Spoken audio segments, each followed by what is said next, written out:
Bible ధ్యానంలో ఇప్పుడు యోబు గ్రంథము 39వ అధ్యాయము చదువుకుందాము. అడవిలోని కొండ మేకలు ఈను కాలము నీకు తెలియనా? లేళ్ళు పిల్లలు వేయు కాలమును గ్రహింపగలవా? అవి మోయు మాసములను నీవు లెక్క పెట్టగలవా? అవి ఈను కాలము ఎరుగుదువా? అవి వంగి తమ పిల్లలను కనును, తమ పిల్లలను వేయును. వాటి పిల్లలు పుష్టి కలిగి ఎడారిలో పెరుగును. అవి తల్లులను విడిచిపోయి వాటి యొద్దకు తిరిగి రావు. అడవి గాడిదను స్వేచ్ఛగా పోనిచ్చిన వాడెవడు? అడవి గాడిద కట్లను విప్పిన వాడెవడు? నేను అరణ్యమును దానికి ఇల్లుగాను, ఉప్పు పర్రను దానికి నివాస స్థలముగాను నియమించితిని. పట్టణపు కోలాహలమును అది తిరస్కరించును, తోలువాని కేకలను అది వినదు. పర్వతముల పంక్తియే దానికి మేత భూమి, ప్రతి విధమైన పచ్చని మొలకను అది వెదకుకొనును. గురుపోతు నీకు లోబడుటకు సమ్మతించునా? అది నీ శాలలో నిలుచునా? పగ్గము వేసి గురుపోతును నాగటి చాలులో కట్టగలవా? అది నీ చేత తోలబడి లోయలను చదరము చేయునా? దాని బలము గొప్పదని దాని నమ్ముదువా? దానికి నీ పని అప్పగించదవా? అది నీ ధాన్యమును ఇంటికి తెచ్చి నీ కళ్ళ మందున్న ధాన్యమును కూర్చునని దాని నమ్ముదువా?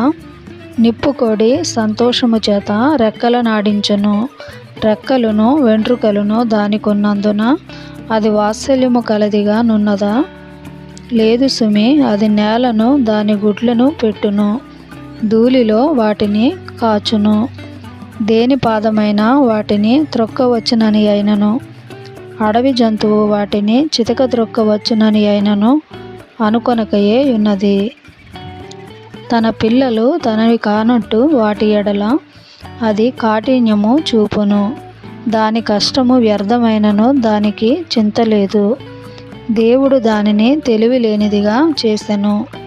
ఆయన దానికి వివేచనా శక్తి అనుగ్రహించి ఉండలేదు. అది లేచునప్పుడు గుర్రమును దాని రౌతును తిరస్కరించును. గుర్రమునకు నీవు బలమునిచ్చితివా? జూలు వెంట్రుకలతో దాని మెడను కప్పితివా?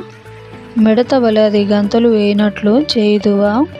దాని నాసికారంధ్రధ్వని భీకరము. మైదానములో అది కాలు దువ్వి తన బలమును బట్టి సంతోషించును.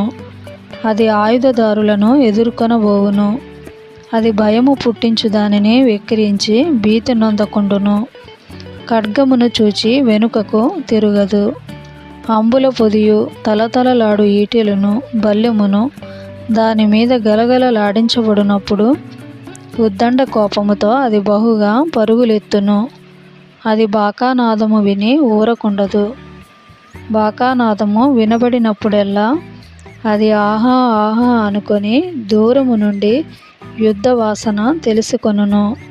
సేనాధిపతుల ఆర్భాటమును యుద్ధ ఘోషను వినును. డేగ నీ జ్ఞానము చేతనే ఎగురునా? అది నీ ఆజ్ఞ వలననే తన రెక్కలు దక్షిణ దిక్కునకు చాచునా? పక్షిరాజు నీ ఆజ్ఞకు లోబడి ఆకాశ వీధికెక్కునా?